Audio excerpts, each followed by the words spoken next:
जो अल्लाह से डरेगा, अल्लाह खुद उसके लिए रास्ता निकाल देगा। दिलों का सुकून दौलत से नहीं, अल्लाह के ज़िक्र से मिलता है।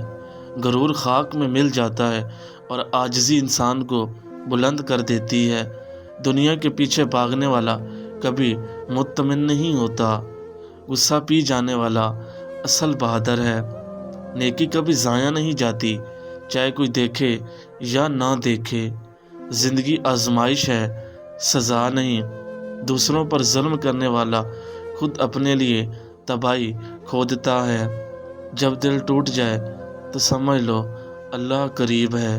नरमी वो दरवाज़ा है जिससे दिलों में दाखिल हुआ जाता है। ज़बान की हिफाजत ईमान की अलामत है। सुकून और कामयाबी दोनों चाहते हो तो इन 3 चीज़ों को भूलना सीखो। माजी के दुख, लोगों की बातें और हर नाशुक्री को भूल जाओ।